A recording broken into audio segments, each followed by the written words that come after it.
जय श्री कृष्ण। नमस्कार।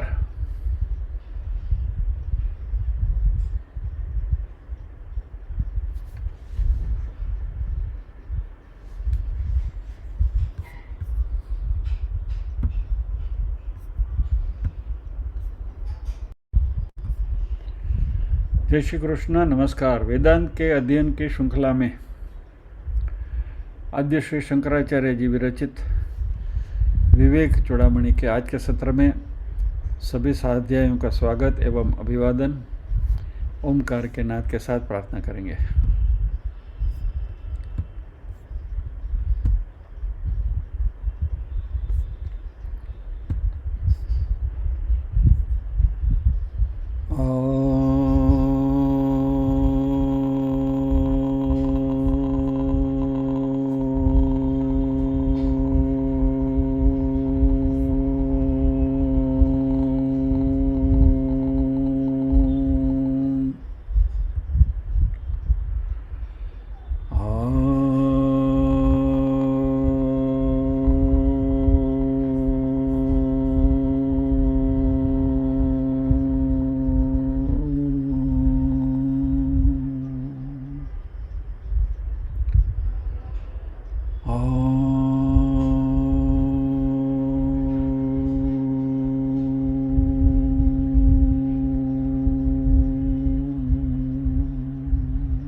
वक्रतुंड महाकाय सूर्यकोटिसमप्रभ निर्विघ्नं कुरु मे देव सर्वकार्येषु सर्वदा। या कुन्देन्दुतुषारहारधवला या शुभ्रवस्त्रावृता या वीणावरदण्डमण्डितकरा या श्वेतपद्मासना या ब्रह्माच्युतशङ्करप्रभृतिभिर्देवैः सदा वन्दिता। सा मां पातु सरस्वती भगवती निःशेषजाड्यापहा। वसुदेवसुतं देवं कंसचाणूरमर्दनं देवकी परमानन्दं कृष्णं वन्दे जगद्गुरुं। सदाशिवसमारम्भां शङ्कराचार्यमध्यमाम् अस्मदाचार्यपर्यन्तां वन्दे गुरुपरम्पराम्। ॐ सहना भवतु सहनौ भुनक्तु सह वीर्यं करवावहै तेजस्विनावधीतमस्तु मा विद्विषावहै। ओम शांति शांति शांति।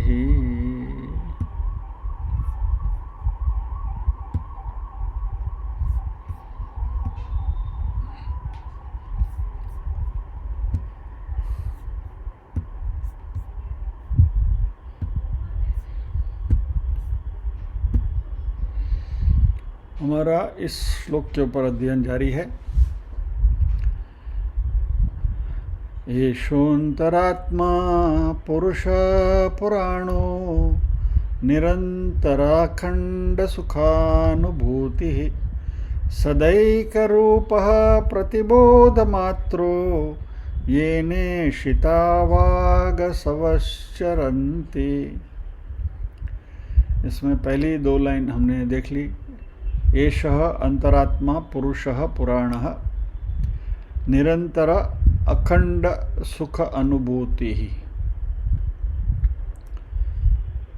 इसमें हमने आनंद के बारे में चर्चा करी थी और निरंतर यानी फॉरएवर, अखंड यानी 24/7 विदाउट एनी ब्रेक, सुख की अनुभूति यानी कि निजानंद की मस्ती, आत्मानंद की मस्ती। अभी सदैक रूपः प्रतिबोध मात्रः, सदा एक रूपः प्रतिबोध मात्र, इसके ऊपर आज चर्चा करेंगे।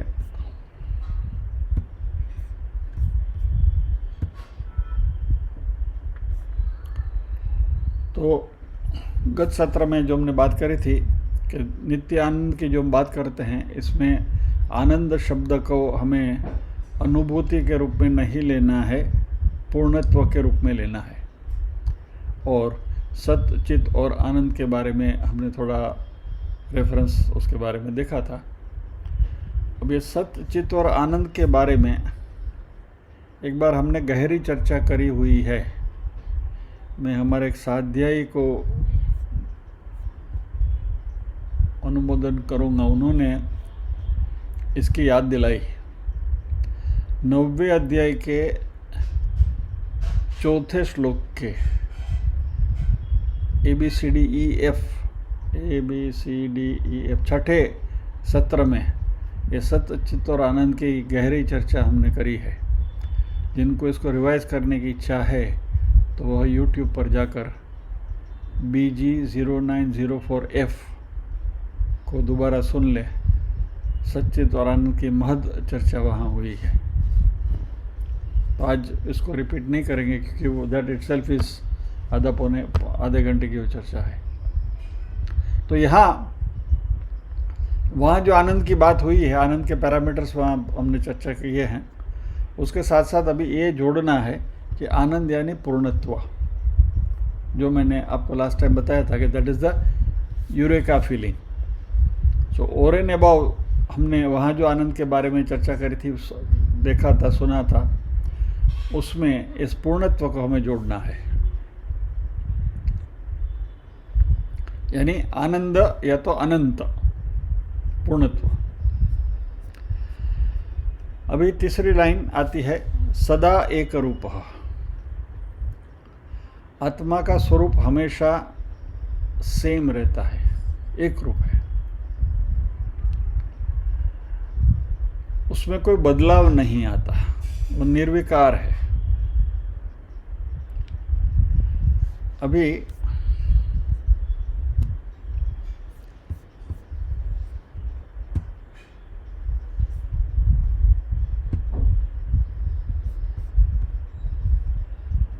यहाँ सृष्टि के सृजन की जब भी बात आती है और वहाँ तैत्तरीय उपनिषद का एक श्लोक बार बार उसको उद्धृत किया जाता है। हमने यहाँ क्लास में भी कई बार उसके बारे में जिक्र किया है, एक बार फिर उसके ऊपर नज़र डाल देते हैं। तैत्तरीय उपनिषद में ब्रह्मानंद वल्ली के 6ठे अनुवाक में पहला श्लोक,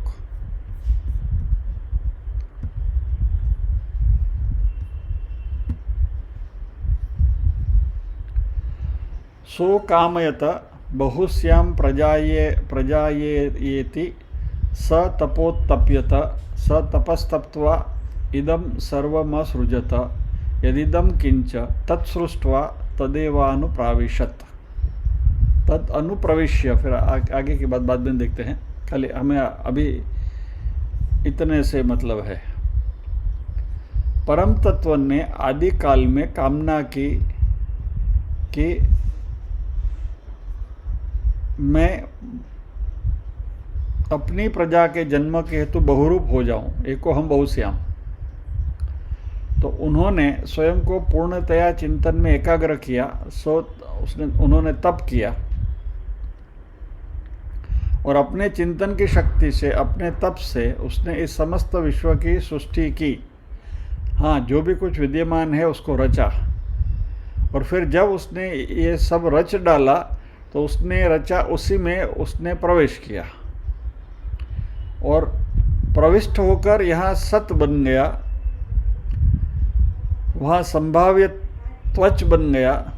आगे आगे उसको छोड़िए। तो यहाँ हमें जो बात करनी है वो ये है कि ब्रह्म की बात यहाँ हो रही है। इसका, इस श्लोक का लिटरल ट्रांसलेशन यदि हम करें तो ऐसा कह सकते हैं कि ब्रह्म अकेले थे, उनको अकेले अकेले बैठे बैठे मायूसी हो रही थी, बोर हो रहे थे। इन अवर नॉर्मल लैंग्वेज से बैठे बैठे अकेले बोर हो गए, तो उन्होंने सोचा कि चलो मैं पनपू, एको हम बहुश्याम, मैं अकेला हूँ तो मैं लेट मी बी मैनी। और यदि एक में से अनेक करना है, एको हम बहुश्याम, एक में से यदि बहु करना है तो क्या होगा? अपने आप को उनको डिवाइड करना पड़ेगा, अपने को कई हिस्सों में बांटना पड़ेगा। फॉर एग्जाम्पल, आपके पास मानिए कि आधा किलो सोने की बड़ी लगड़ी है, आधा किलो की 1 किलो को रखो ना, बराबर ना? वचने किम दारिद्र्य। 1 किलो का सोने का लगड़ा है, लगड़ी तो नहीं बोलते उसको। अभी सुनार के पास आप लेकर जाते हैं और घर में कोई प्रसंग है तो घर में जितने भी महिला मंडल है सबके लिए गहने बनाने हैं, तो एक में से गहना बनाने हैं तो सुवर्णकार क्या करेगा? उसके बहुत छोटे छोटे छोटे छोटे टुकड़े करेगा और उसमें से अलग अलग अलंकार बनाएगा। वे आमने माटे, इनने माटे, आने माटे, आने माटे, बराबर। और इस तरीके से it has to be divided, यानी जो एक है उसके अनेक विभाग करने पड़ते हैं। तो सबसे पहले तो क्या होगा? एक को काट कर 2 होंगे, तो जो अद्वैत था वो द्वैत हो जाएंगे, और फिर उसमें से फिर और टुकड़े टुकड़े टुकड़े टुकड़े बनते जाएंगे। तो अभी यहाँ इस श्लोक में तैत्तरीय उपनिषद में क्या कहा है कि ब्रह्मन पहले तो अद्वैत थे, एको हम, और उन्होंने तप किया, साधना करी, बहुत तप किया, और तप करने से वो अद्वैत में से द्वैत बने, और उसमें से फिर उन्होंने सृष्टि का सृजन किया, और उस सृष्टि में वापस उन्होंने आकर प्रवेश कर दिया। सृजन तो किया but it did not remain as it is, he came and सृष्टि में ही वो समा गए। ये तैत्तरीय उपनिषद में कहा है। और हमें ये भी सिखाया जाता है कि हम भी परमेश्वर का ही अंश है, परमेश्वर में से ही हम अलग हुए हैं, और अल्टीमेटली हमें भी ये सब जो संसार वगैरह का जो नाटक हमारे हिस्से में आया है, ये नाटक पूरा करके वापस परमात्मा में ही समा जाना है।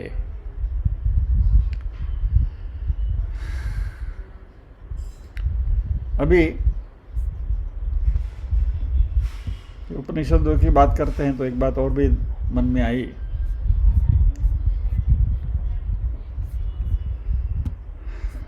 कठोपनिषद में यह श्लोक है, पहले अध्याय की दूसरी वल्ली का 18वां श्लोक। न जायते म्रियते वा विपश्चिन्नायं कुतश्चिन्न बभूव कश्चित्। भगवद गीता। न जायते म्रियते वा कदाचित् नायं भूत्वा भविता वा न भूयः। उसी की बात है यहाँ। अजो नित्य, पूरा एज इट इज आया है। अजो नित्यः शाश्वतोऽयं पुराणो न हन्यते हन्यमाने शरीरे। इस प्रज्ञा में, यानी कि इस ब्रह्म का न तो जन्म है, न तो मरण है, न कहीं से आया है, न कोई व्यक्ति विशेष है। वह अज है, यानी कि अजन्मा है, नित्य है, शाश्वत है, पुराण है।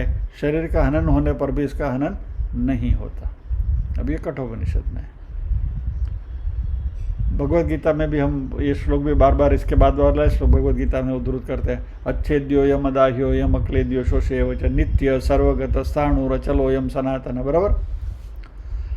यानी यहाँ अद्वैत की बात हुई। तैत्तरीय उपनिषद कहता है कि वो एक में से अनेक बने, तो वहाँ द्वैत की बात हुई। तो दो उपनिषद एक दूसरे को कॉन्ट्राडिक्ट करते हैं। तो अभी हम किसको माने, इसको माने कि उसको माने? तैत्तिरीय के क्लास में बैठोगे तो द्वैत की बात आएगी, और कठोपनिषद के क्लास में बैठोगे तो अद्वैत की बात आएगी। तो ये तथाकथित जो विरोधाभास हमारे उपनिषदों में, शास्त्रों में दिखाई दे रहा है, इसका खुलासा करने के लिए ही ब्रह्मसूत्र व्यास मुनि ने लिखना पड़ा। वेदव्यास ने ब्रह्मसूत्र इसीलिए लिखा कि भाई तुम भटक मत जाना, एक उपनिषद में ऐसा कहा है, दूसरा उपनिषद एग्जैक्टली उसको कॉन्ट्राडिक्ट करता है, तो उसका सामंजस्य कैसा करें, उसके लिए ब्रह्मसूत्र लिखा गया है। अभी हमने व्यास जी की बात आई थी ना 10वें अध्याय के चर्चा में। तो ये ब्रह्मसूत्र का विषय है।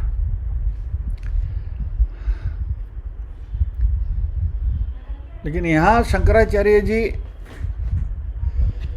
डंके की चोट पर कहते हैं कि ब्रह्म अद्वैत ही हैं।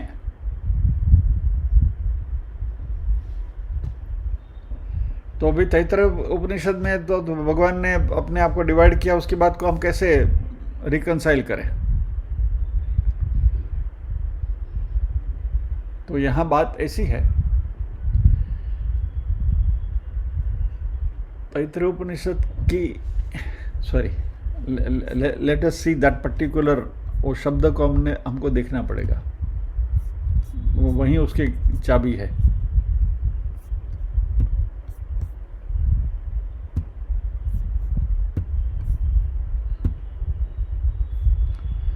क्या लिखा? सह अकामयत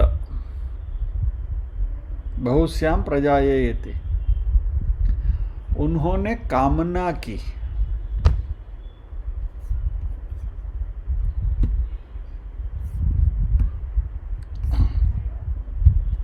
यानी ही थॉट।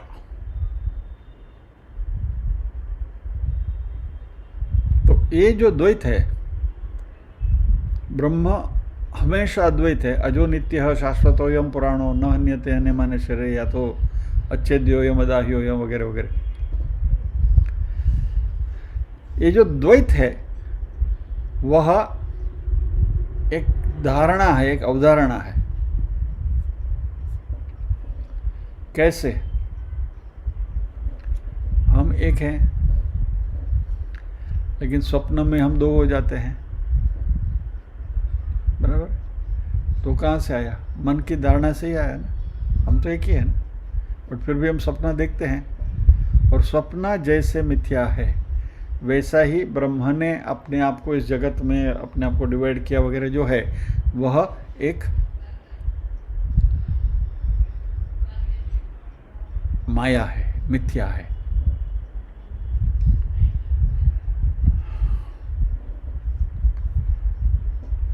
चैतन्य को हम डिवाइड नहीं कर सकते, उसका हम विभाग नहीं कर सकते, ये हमेशा सर्वदा एक रूप होता है। एक्चुअली मांडुक्य उपनिषद जब भी हमने किया, तभी गौड़पाद जी की जो मांडुक्य कारिका जो है, उसमें से कई कई श्लोक हमने लिए थे, पूरा हम नहीं कर पाए, लेकिन वो भी बहुत गहरा है। उसमें मांडुक्य कारिका का जो तीसरा हिस्सा जो है, अद्वैत प्रकरणम, उसमें 48 श्लोकों में गौड़पाद जी ने यही बात प्रतिपादित करी है। ये द्वैत और अद्वैत के बीच में जो बखेड़ा है ना, उसी के बारे में उन्होंने डिस्कशन किया है। तो यहाँ शंकराचार्य जी कहते हैं कि यह जो आत्मा तत्व है वो सदा एक रूप है। उसका डिवीजन यदि हमें कहीं दिखे, सृष्टि में सभी जगह पर चैतन्य दिख रहा है अलग अलग स्वरूप में, लेकिन वो ब्रह्म ने अपने आप को डिवाइड नहीं किया है।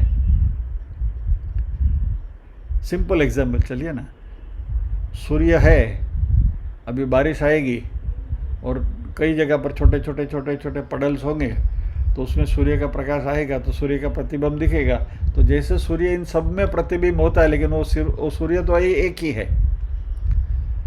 तो हम कहने के लिए कह सकते हैं कि भाई सूर्य उगा और ये सारे पडल्स में छा गया, बराबर? अभी लगता तो ऐसा नहीं कि सूर्य ने उसमें प्रवेश किया, लेकिन एक्चुअली सूर्य उसमें प्रवेश नहीं करता है, मात्र सूर्य का आभास मात्र है।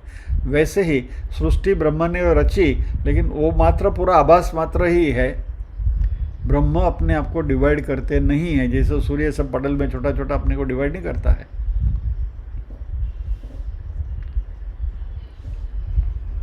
प्रतिबोध मात्र, प्रतिबोध के दो अर्थ कर सकते हैं। मात्र यानी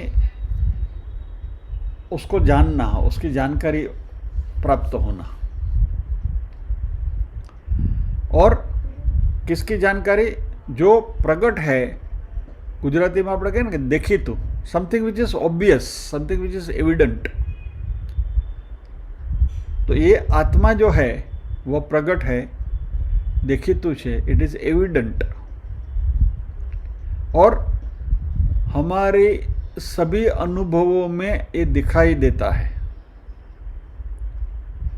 शब्द के अनुभव में, शब्द के बोध में, शब्द स्पर्श रूप रस गंध सब में ये आत्म तत्व की हमें झांकी होती हुई, उसकी वजह से ही तो ये सब अनुभूतियाँ हमें होती, हम बोल पाते हैं, सुन पाते हैं, देख पाते हैं। स्वाद, जब तक हमारे में ये आत्म तत्व या तो चैतन्य का संचार है तब तक ही ये सब संभव है।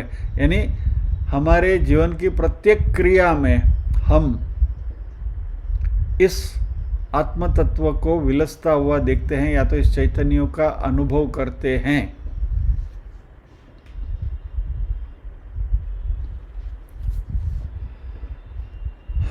मात्र की व्युत्पत्ति कही मीयते इति मात्र, मा यानी टू नो।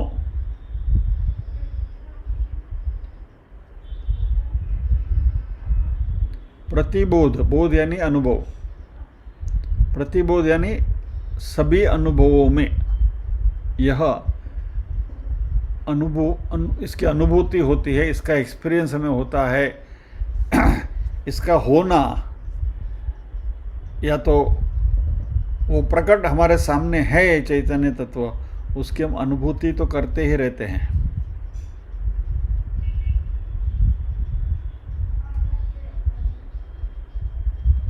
चलिए इसको थोड़ा समझने की कोशिश करते हैं। मान लीजिए कि हम सब रियल क्लास में बैठे हैं, फिजिकली बैठे हैं, और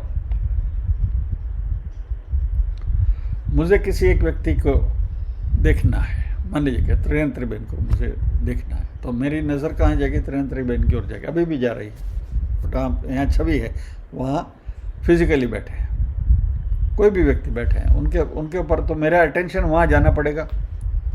उसके लिए मुझे मेरी दृष्टि वहाँ घुमा कर ले जानी पड़ेगी, उसके ऊपर फोकस करना पड़ेगा, उसके लिए स्पेशल एफर्ट करना पड़ेगा। यानी वो व्यक्ति जहाँ बैठे हैं उस दिशा में मुझे झांकना पड़ेगा, मेरी दृष्टि ले जानी पड़ेगी। उसके लिए मेरी आंखें खुली होनी चाहिए, मेरी आंखें अच्छी होनी चाहिए। चश्मे हैं, नंबर है तो चश्मा पहनना पड़ेगा।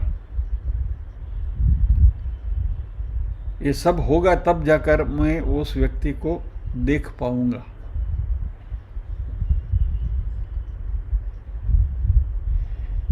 और जैसे ही मेरी दृष्टि त्रिनेत्रीबेन से हटी और दूसरे किसी के ऊपर गई, तो मुझे उस व्यक्ति के ऊपर वापस वही प्रक्रिया करनी पड़ेगी, फोकस करना पड़ेगा। त्रिनेत्रीबेन की छवि चली गई,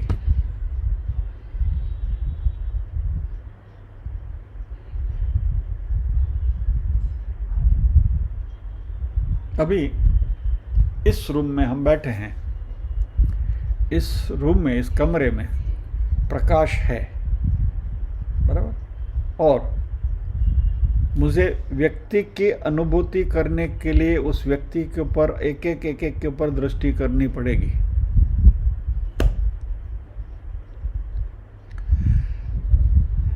कमरे में जो प्रकाश है उसकी अनुभूति करने के लिए मैं किसके ऊपर फोकस करूं?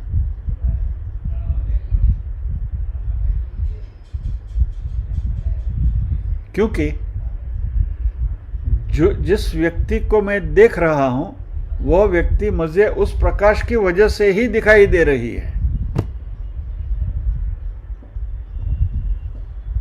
और अलग अलग व्यक्ति के ऊपर मैं दृष्टि करता जाता हूं, अलग अलग व्यक्ति मुझे उस प्रकाश से दिखाई दे रहे। नवनीत भाई दिखाई दे रहे, इन लाइन जो यहाँ मुझे सामने दिखाई दे रहा है वो उस क्रम में मैं बोल रहा हूँ।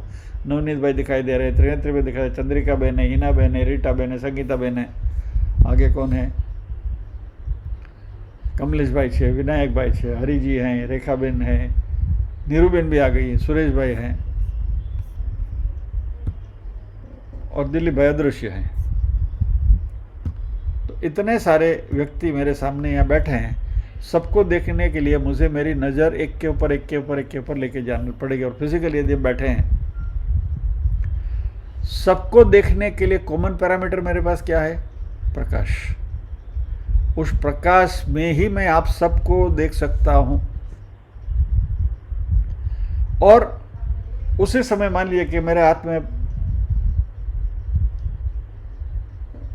विवेक चूड़ामणि का ग्रंथ है, वो भी मैं देख रहा हूं, बराबर। ये विवेक चूड़ामणि का ग्रंथ भी मैं पढ़ सकता हूं क्योंकि प्रकाश है।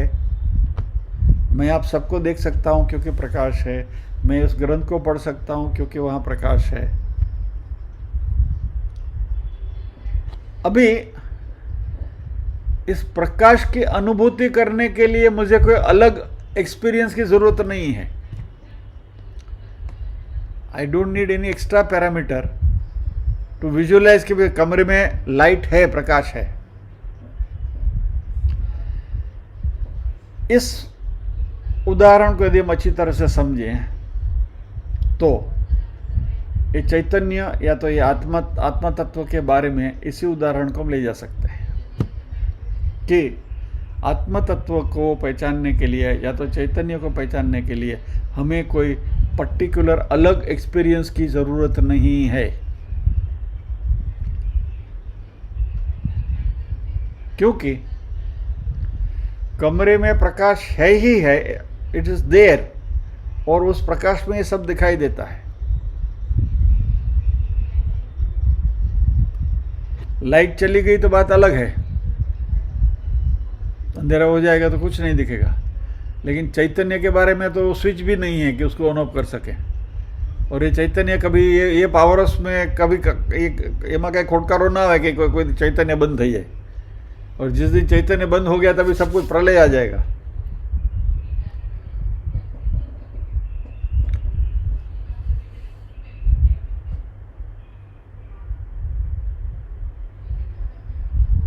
और एक उदाहरण लेते हैं। समुद्र के पास आप गए, मौजे को देखा, दिख रहा, समुद्र को देखा, समुद्र में आती हुई नदी को आपने देखा, गंगा जी को भी देखा, बाजू में कहीं छोटा तालाब है उसको भी आपने देखा, बराबर।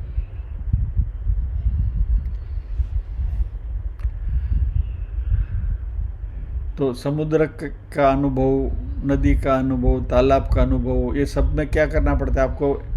वो स्पेसिफिक चीज़ के ऊपर फोकस करना पड़ेगा। ये समुद्र है, नदी है, ये तालाब है, ये फलां है, वगैरह वगैरह। लेकिन जब moment you think of water, पानी के बारे में आप सोचो, तो उसके लिए आपको अलग अलग चीज़ को देखने की ज़रूरत है। पानी, सब में पानी है।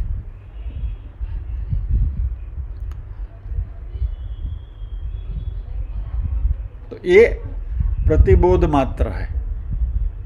इट इज एविडेंट, दिखता है, प्रकट है, सभी अनुभव में वो प्रकट है, हमारे सामने है वो।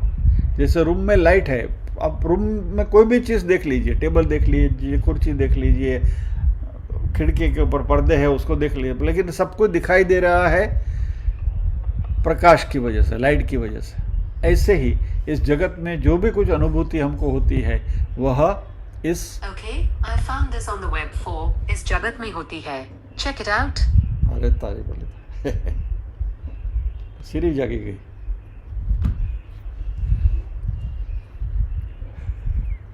आईफोन में सीरी जागी, बोलो मैंने जगत को ढूंढा, अभी क्या बोलो, क्या चाहिए? धन्यवाद।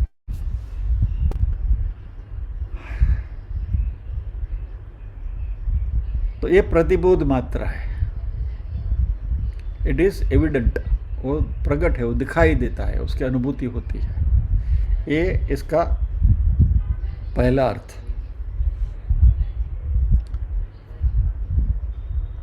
मात्र यानी जाना हुआ जो अवेलेबल है, और प्रतिबोध यानी प्रतिबोध, बोध, गुरु का उपदेश या तो शास्त्र का उपदेश। तो प्रतिबोध मात्र यानी आत्मतत्व या तो चैतन्य है, मौजूद है। और क्योंकि हम लाइट को लाइट के रूप में नहीं देखते हैं, कमरे में सब कुछ देखते हैं लेकिन लाइट को लाइट के रूप में हम नहीं देखते हैं, तो अभी इस कमरे में जो कुछ दिखाई दे रहा है ये लाइट की वजह से है। वो लाइट की ओर आपका ध्यानाकर्षण करना, समझिए इस बात को, अच्छी तरह से समझने की कोशिश करिए। आप रूम में बैठे हैं, सब कुछ आपको दिखाई दे रहा है लेकिन वो सब लाइट की वजह से, प्रकाश की वजह से दिखाई दे रहा है। लेकिन आप अपने आप में ये नहीं सोच पा रहे हैं कि यहां मैं जो भी कुछ देखता हूं ये प्रकाश की वजह से है। हालांकि प्रकाश वहां है, आपको मालूम भी है कि प्रकाश है उधर, इट इज एविडेंट, बट फिर भी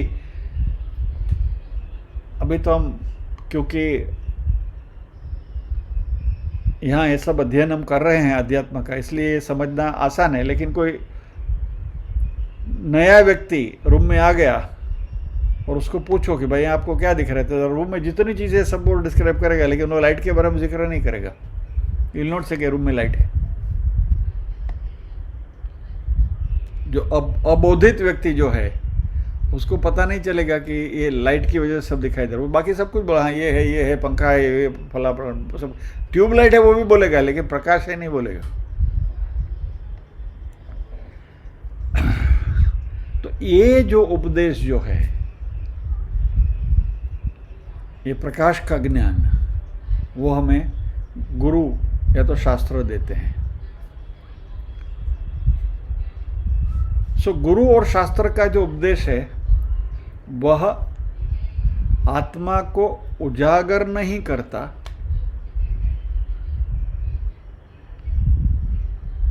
आत्मा या तो ये चैतन्य हमारे सभी अनुभवों में हमारे सामने है, it is there, it is evident, दिखता है।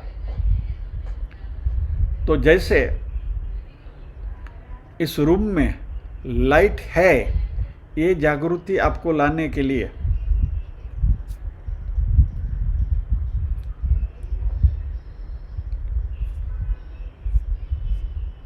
एक जो अवेयरनेस आप में खड़ी करनी होती है, ये अवेयरनेस शास्त्र उपदेश से हमें मिलती है। यही वेदांत का सीक्रेट है। यानी स्टूडेंट का, विद्यार्थियों का ध्यान वहाँ आकर्षित करना कि आत्मा जो है, आत्मा तत्व जो है, जो चैतन्य है, वो हमारे सामने ही है, इट इज एविडेंट, हमेशा है, 24/7 अस्तित्व में ही है। तो आत्मा क्या है वो बताने की जरूरत नहीं, आत्मा है ही, उसका अस्तित्व है ही। फॉर एग्जाम्पल सूर्य का एग्जाम्पल हम ले लें। सब मान लीजिए कि राउंड में आ गए, अभी सूर्य का प्रकाश है, हम सबको दिखाई दे रहा है, गर्मी भी हो रही है, अरे रात बपोरे 12 वागे बुकड़ाट થાય છે, गर्मी से सब कुछ सूर्य की वजह से हो रहा है, ताप से हो रहा है। लेकिन जब कोई कहे हाँ वो सूर्य है ना, उसकी वजह से सब कुछ है, तो वो जो उंगली निर्देश जो करते हैं वही गुरु है, वही शास्त्र है जो मैं बताता है कि भाई वो सूर्य है। सूर्य तो अपनी जगह पर ही है। तो जैसे ये प्रकाश हमेशा कमरे में है, लेकिन हमारा ध्यान जो आकर्षित होता है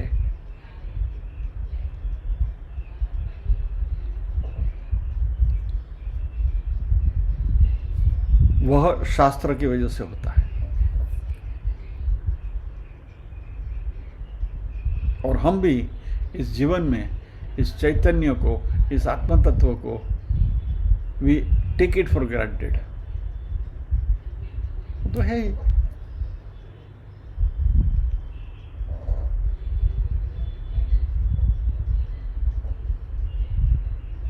तो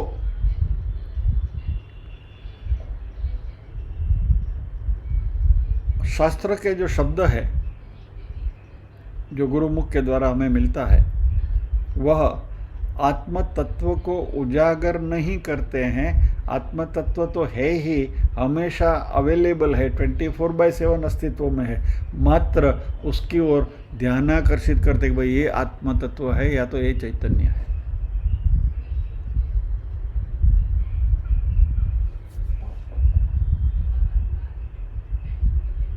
हमारे एक विचारक ने बहुत अच्छी बात करी है कि नॉर्मली जगत की भौतिक चीज़ों के बारे में यदि हमें उसकी अनुभूति करना है तो पहले उसके बारे में पता होना चाहिए। You should have a knowledge about it, then only you can experience. मैं आपको कोई विचित्र फल का नाम बोलूं, बराबर, मान लीजिए कि मैंगो और बनाना का मैं मिश्रण करके मैंगाना बोलो, भाई आपने मैंगाना खाया है क्या?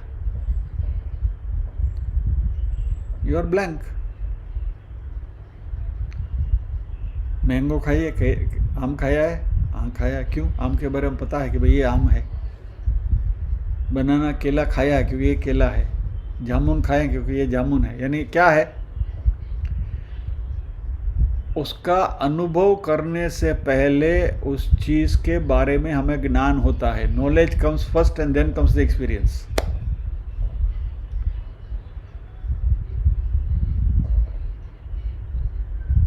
मान लीजिए कि अमूल का राजभोग आइसक्रीम आपको खाने, तो आपको पता है कि भाई अमूल के नाम की ब्रांड है, उसका राजभोग नाम का एक फ्लेवर है और वो खाने में अच्छा है, इट इज टेस्टी। तो पहले आपको नॉलेज मिला और फिर बाद में आप उसकी अनुभूति करोगे। This is the normal thing about the भौतिक चीजें जो है उसके लिए। या तो आपको कहीं यात्रा पे, चारधाम यात्रा पे जाना है, गंगोत्री जाना है, तो पहले आप गंगोत्री के बारे में इंफॉर्मेशन प्राप्त करेंगे, नॉलेज प्राप्त करेंगे और फिर गंगोत्री जाएंगे। तो पहले नॉलेज और फिर बाद में अनुभव।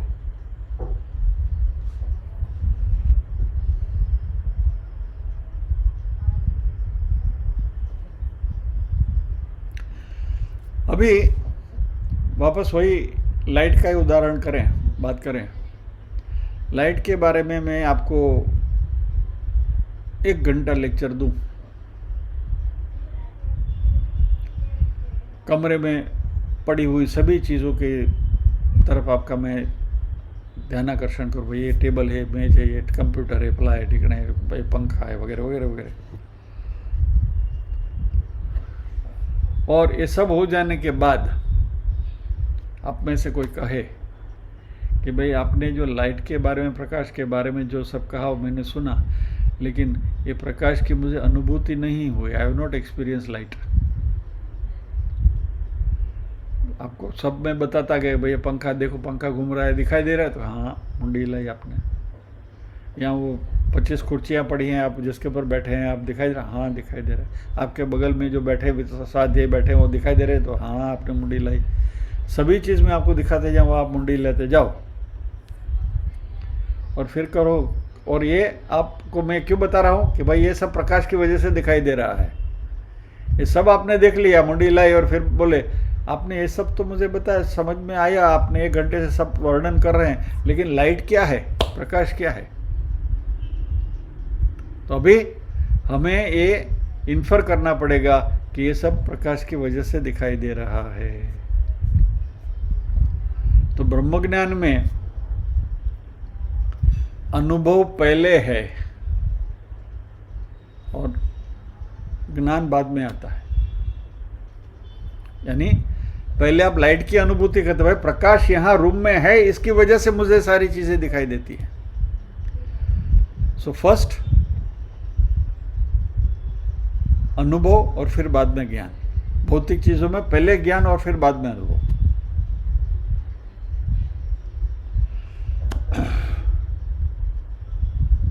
तो यहां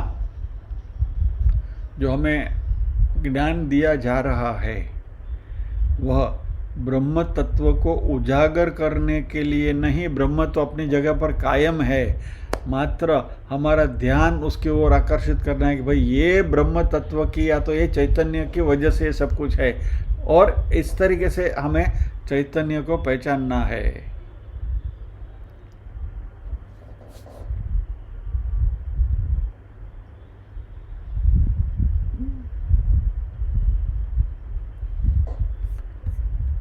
अगला चरण लेते हैं, श्लोक।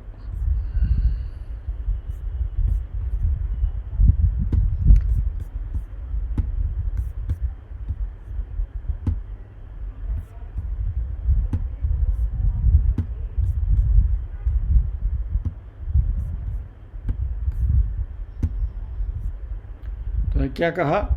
सदैक रूप, सदा एक रूप, वो हमेशा अद्वैत ही है, एक रूप ही है, वो डिवाइड नहीं होता है। जो डिवीजन हमें दिखता है वो मात्र भास मात्र है, एक आभास है। ब्रह्म या तो चैतन्य का डिवीजन नहीं होता। चैतन्य हमने पहले भी देखा है, उपनिषदों में भी देखा है, मांडुक्य उपनिषद में भी देखा था, विवेक चूड़ामणि में भी हम उसकी बात हम कर रहे हैं। सर्वव्यापी, अभी सर्वव्यापी को आप डिवाइड कैसे करोगे? It is there everywhere. उसको डिवाइड करने से कुछ दूसरी जगह तो चाहिए ना डिवाइड करके रखने के लिए। It is there all everywhere, उसको आप डिवाइड कैसे करोगे? इसलिए सदा एक रूप, प्रतिबोध मात्र। यह भी अभी हमने देखा कि वो है, लेकिन उसका होना हमें इस तरीके से पता चलता है। इट इज एवर एविडेंट, 24/7 उसका अस्तित्व है, मात्र पहले उसका ज्ञान हो, अनुभव होता है, और फिर उसके बारे में ज्ञान होता है। तो यहाँ शास्त्र और गुरु उपदेश वगैरह जो भी आप कहो, वो हमें आत्मा तत्व को उजागर नहीं करते हैं। आत्मा तत्व अपनी जगह पर ही है, लेकिन हमें इसकी अनुभूति, इसके बारे में परसेप्शन देते हैं कि भाई हाँ ये आत्मा तत्व है, जैसे कमरे में लाइट है। ओके, ये तीसरी लाइन होगी। चौथी लाइन, येने शिता वाग सवश्चरन्ति, येन एशिता वाग असवः चरन्ति।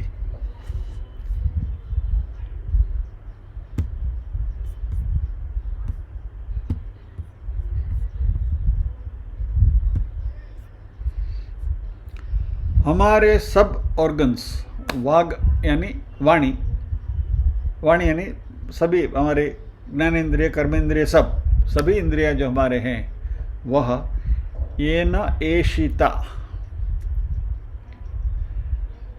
इससे चालना मिलती है उनको। सिंपल शब्द में कहें तो हमारे सभी इंद्रियों को इस चैतन्य तत्व से चालना मिलती है। अंग्रेजी में कहे तो they are getting propelled by this. तो ये न यानी इस आत्म तत्व से, इस चैतन्य तत्व से ये सारे हमारे जो इंद्रियां हैं वो अपने अपने कार्य क्षेत्र में कार्य करती है। पहले हम देख चुके हैं, आँख अपना काम करती है, कान अपने काम करते हैं, वगैरह वगैरह। तो वाक यानी वाणी, और असवह यानी प्राण।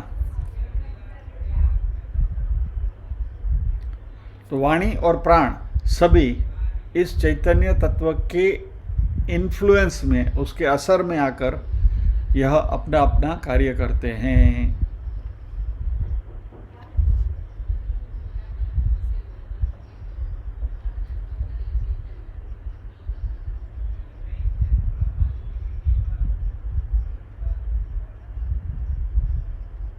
Let us take the example of electricity.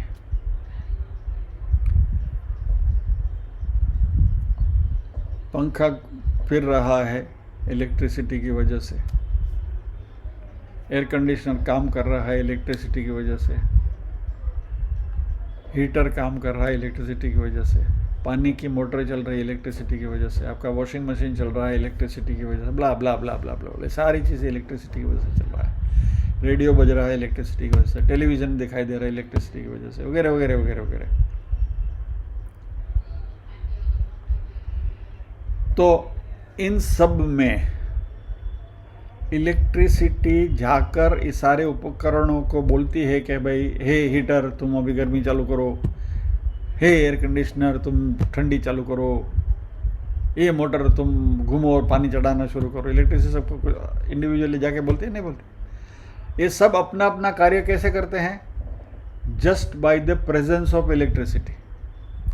Electricity के, विद्युत के यहाँ होने मात्र से ये सभी उपकरण जो है वो अपना रिस्पेक्टिव कार्य करते हैं। जैसे हमारी इंद्रियां उस आत्म तत्व के उपस्थिति में कार्य करती हैं।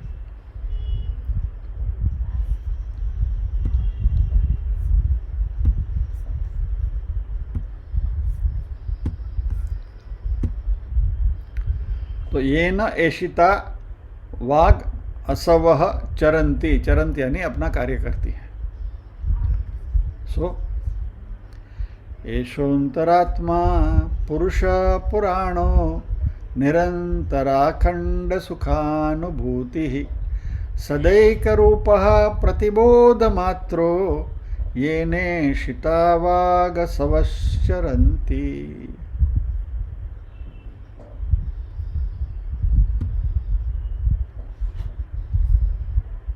बस इसके साथ हम यहाँ विराम लेंगे, प्रार्थना करेंगे।